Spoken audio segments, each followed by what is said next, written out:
But I mean, many of these people who fearmonger, maybe you could call it,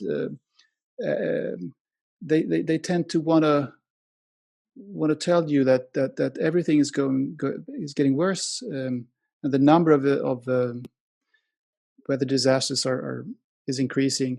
I want to. This is a little bit strange because you were talking about your own data, and I have a different picture in my head of your data, because I was looking at these numbers many times during the last several years, and I've written a couple of articles about it, and I actually pinpointed the actual weather-related disasters. I took away the geophysical ones like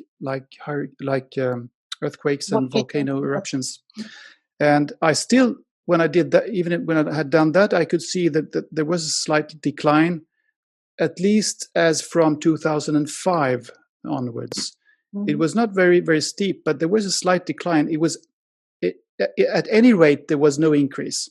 And when I spoke to you a couple of years ago, I had this specific question about a piece in The Lancet. Nick Watts, I think, was the lead author of this report. They used MDAT data to claim that at that point that extreme weather events had gone up by 46% in the 2 decades up to 2016. And this was repeated in leading news media. And it was repeated even by politicians, like the Swedish Minister of Environment. It was repeated as if this were a scientific fact. But I mean, it wasn't really a scientific fact, was it? To say that it had gone up 46% from 1996 to 2016. That's a huge increase. And they had just looked at your numbers, and they had kind of looked at the curves and started at one point and ended at another point, and just come to the conclusion, there's an increase of 46%. But it was something was fishy with that. I'm just sorry to be the one who tells you what your statistics show, but there was something not really accurate about that.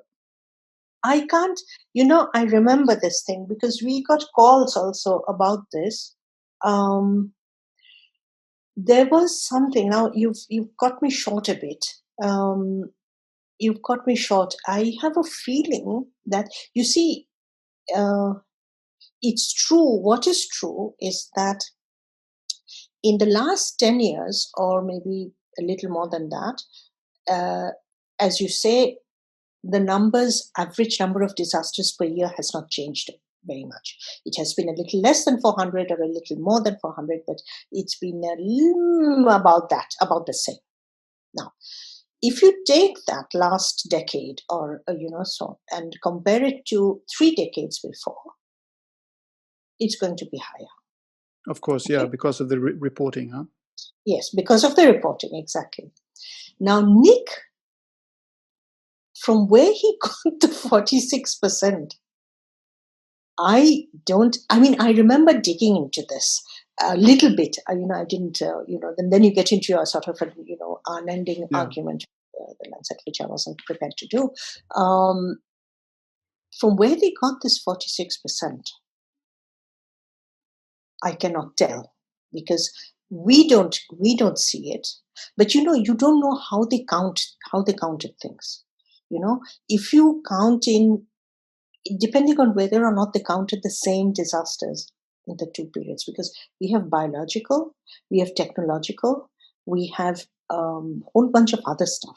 And I don't know. I think he was referring to weather-related disasters. Only weather-related, you think? I see. Because that was what the report was about: climate change and health. You looked into it at that time, did you? Yes, I did.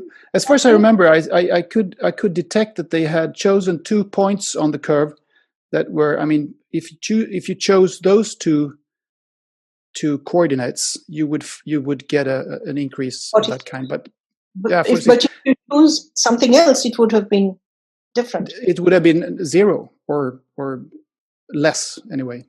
So that's as far as I recall. I still, okay, I mean, apart from, I cannot give you a exact answer of how he calculated, and also, as you rightly say, if you move it's a very unstable way of doing it, because if you move those points around, your answer is completely different. And so there is no robustness in that kind of comparison. But be that as it may, it's also true that even today, Anders, we have people quoting us saying that as the MDAP database shows, the number of disasters are increasing in an alarming way. It's not increasing in an alarming way. It's really. So where do they get that from?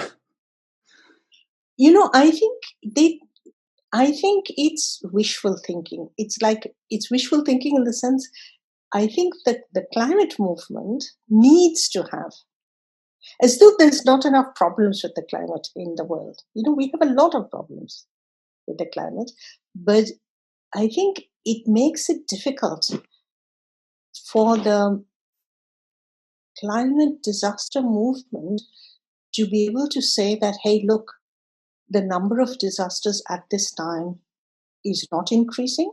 It does not mean that there is no problem with the climate change. There is still a very big problem with the climate change. But the number of disastrous events are not increasing. Maybe the number of affected people are increasing, but it really needs to be looked into. But I think there is a reluctance, because it's an easy statistic. Climate disasters are increasing.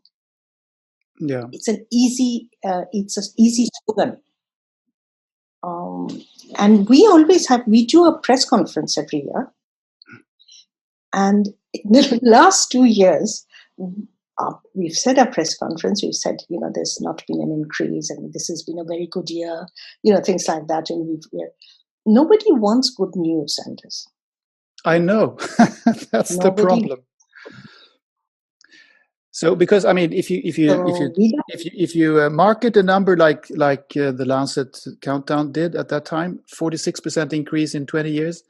I mean, you have a responsibility, because you have to understand that people taking part of this will, I mean, they're not experts. They would just take it as a basic number, and a number that you can extrapolate perhaps into the future, which would mean that the number of weather extremes would increase hundreds and hundreds of percent the coming decades, which is simply not true. And I mean, you just have to delve a little bit into it to realize that that's the case. Yeah, and I so think. What do you think? What do you think about these? You were talking about the politics of death tolls, and maybe this is the politics of disaster trends. What do you think about these kinds of?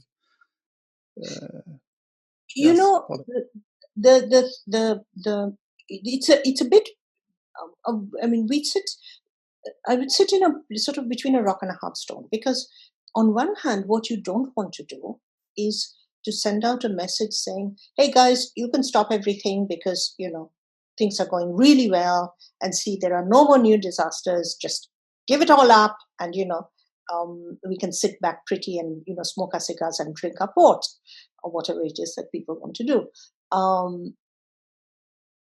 You don't want that. You see, you don't want to give a message of complacency by saying that.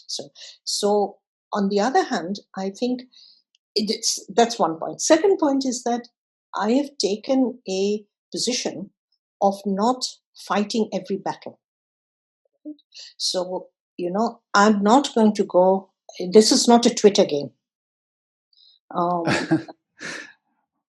guess that's a very good thing, that it's not a Twitter game. No, it's not a Twitter game, and I'm not going to go into that kind of thing. And we put our data up, and it's open data, it's public, people can do what they like. I mean, I've had people in my own team come and say, have you seen what they've said? And, I'm like, well, people can say what they like. We cannot go into and fight every battle.